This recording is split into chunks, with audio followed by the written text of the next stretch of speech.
Hello, this is Navneet Jangid. Welcome to the humanities mentor. तो चलिए, आज के एक्सप्लेनर सेशन में हम डाइव इन करने वाले हैं एक बहुत ही फैसिनेटिंग टॉपिक पर, कॉन्क्वेस्ट, डिजीज एंड ट्रेड।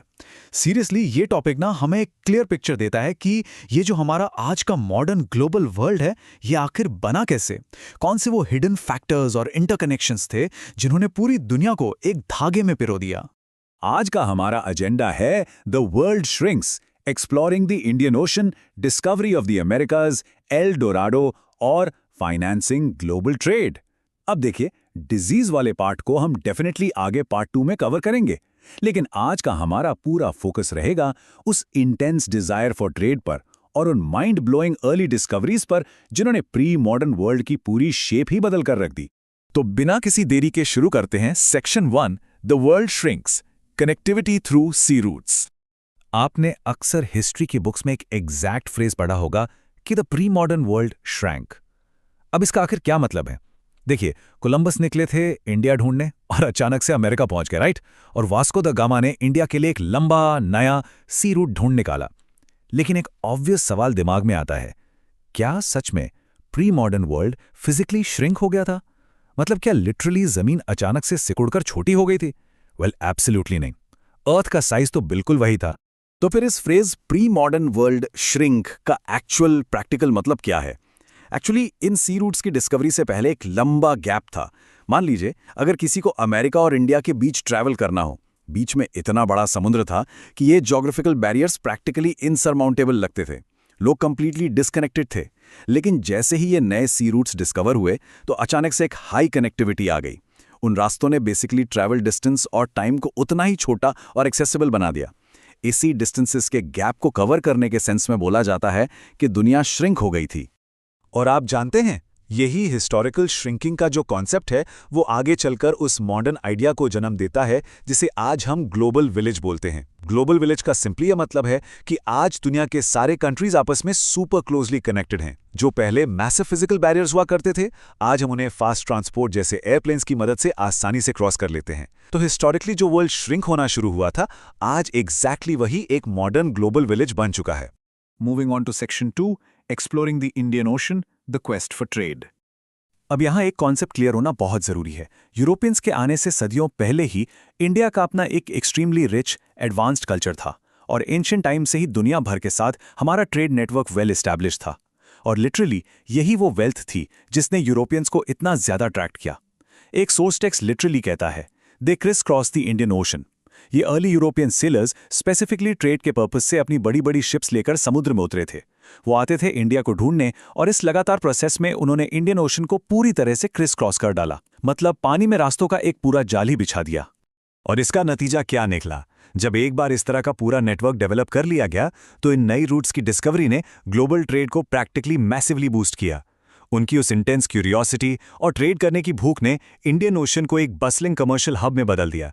यहां से हिस्ट्री का एक बहुत बड़ा इकोनॉमिक शिफ्ट स्टार्ट हो गया, जिसने आने वाले मॉडर्न ग्लोबल ट्रेड की एक ठोस फाउंडेशन रखी। इंडिया के बाद अब हम अपना रुख करते हैं सेक्शन 3 की तरफ, discovery of the Americas, a land of vast opportunities. तो क्रिस्टोफर कोलंबस के वहां पहुंचने से पहले अमेरिका बाकी दुनिया के लिए एक बिल्कुल अनटच्ड वर्जिन लैंडमास था। एक ऐसी जगह जहां अभी तक बाहर से किसी का कदम नहीं पड़ा था। लेकिन वहां पहुंचने के बाद जब कोलंबस ने देखा, वाह, उन्होंने देखा कि वहां का क्लाइमेट कितना फेवरेबल है, जमीन कितनी ज्यादा फर्टाइल है, जहां अबंडेंट क्रॉप्स उग सकती हैं और वहां के पहाड़ों में काफी रिच मिनरल डिपॉजिट्स दबे हुए हैं। Just imagine that excitement. वहां इंस्टेंटली एक वास्ट अपॉर्चुनिटी दिखाई दी, एग्रीकल्चर के पॉइंट ऑफ व्यू से भी और बेशकीमती मिनरल्स के एक्सट्रैक्शन के लिए भी। इन्हीं माइंड ब्लोइंग शुरुआती डिस्कवरीज का आगे चलकर क्या असर हुआ, let's check it out in section 4, El Dorado, city of gold, the myth and the reality.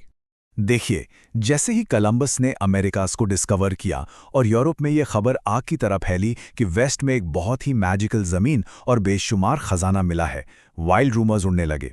इन सब रूमर्स के बीच एक नाम सबसे ज्यादा हाईलाइट हुआ, एल डोराडो। आपको स्ट्रिक्टली ध्यान रखना चाहिए कि ये जो fable city of gold term use होता है, इसका मतलब ही एल डोराडो है। ये एक प्योरली ख्याली शहर था जो सिर्फ कहानियों और टेल्स में एग्जिस्ट करता था, बिल्कुल वैसे ही जैसे हम सोने की लंका की बातें करते हैं। लेकिन यूरोपियन लोगों ने सच में ये मान लिया कि अमेरिकाज में एक पूरा शहर स्ट्रिक्टली सोने का बना हुआ है और बस इसी पागलपन और तलाश में अनगिनत लोग एक्सपीडिशंस पर निकल पड़े। अब एल डोराडो का शहर तो ऑब्वियसली ख्याली था, पर इन एक्सपेडिशंस का जो अंजाम निकला ना, वो 100% असली था। उस सोने के ख्याली शहर को ढूंढते ढूंढते जब ये एक्सप्लोरर्स आगे बढ़े तो उन्हें पेरू और मेक्सिको में बेहद कीमती खजाने लिटरली मिल गए। वहां से उन्होंने नेचुरली अकर होने वाले प्रेशियस मेटल्स, खास करके सिल्वर और कॉपर को मैसिव अमाउंट्स में एक्सट्रैक्ट करना स्टार्ट कर दिया। रियलिटी ये निकली कि मिथ के चक्कर में ही सही, पर सदियों तक चलने वाला एक असली खजाना उन्होंने ढूंढ निकाला था। और इस पूरी स्टोरी का सबसे बड़ा इकोनॉमिक ट्विस्ट आता है हमारे आखिरी सेक्शन में, financing global trade, the flow of wealth. एक बहुत लॉजिकल क्वेश्चन उठता है यहाँ कि इस एक्सप्लोरेशन से पहले जो इकोनॉमिकली एम्पावर्ड यूरोपियंस थे, उन्होंने अमेरिका से एक्सट्रैक्ट किए गए इस नए मैसिव धन का आखिर क्या इस्तेमाल किया। इस पूरे वेल्थ फ्लो को हम 3 सिंपल स्टेप्स में ब्रेक डाउन कर सकते हैं। स्टेप 1, एक्सप्लोरर्स ने पेरू और मेक्सिको से अबंडेंट सिल्वर और कॉपर एक्सट्रैक्ट किया। स्टेप 2, उन सारे प्रेशियस मेटल्स को डायरेक्ट वापस यूरोप लाया गया। इससे यूरोप की पावर और वेल्थ प्रैक्टिकली रातों रात डबल हो गई। और फिर आता है सबसे क्रूशियल स्टेप 3, ये जो नए प्रेशियस मेटल्स आए ना, उन्हीं का यूज करके प्रैक्टिकली एशियन ट्रेड को फाइनेंस किया गया। यूरोपियंस को इंडिया और एशिया से हाई क्वालिटी टेक्सटाइल्स और स्पाइसेस चाहिए थे, तो अमेरिका से लाई हुई ढेर सारी चांदी और तांबा उस एशियन ट्रेड में लगा दी गई। इसी एक साइकिल ने आगे चलकर हमारी मॉडर्न ग्लोबल इकोनॉमी का पूरा ब्लूप्रिंट तैयार कर दिया। तो आखिरी टेकअवे ये है कि दोस्तों, ये सिर्फ एक आम ट्रेड और डिस्कवरी की कहानी बिल्कुल नहीं थी। यही डिजायर फॉर ट्रेड और ये स्पेसिफिक अर्ली एक्सपीडिशंस थीं जिन्होंने आने वाले कॉन्क्वेस्ट और डिजीज की एक बेहद गहरी फाउंडेशन तैयार कर दी थी। आज हमें ये ठोस बैकग्राउंड क्लियर हो गया है कि एक्सपीडिशंस की आखिर शुरुआत कैसे और क्यों हुई। पर जरा सोचिए, क्या होगा जब यही न्यूली डिस्कवर्ड ट्रेड रूट्स दुनिया भर में खतरनाक बीमारियों के फैलने का एकमात्र रास्ता बन जाएंगे। अगले पार्ट्स में हम डिजीज के इस डेडली इंपैक्ट को और डीपली एनालाइज करेंगे। आज के सेशन में इतना ही। If you like my efforts, please subscribe, keep learning, keep growing.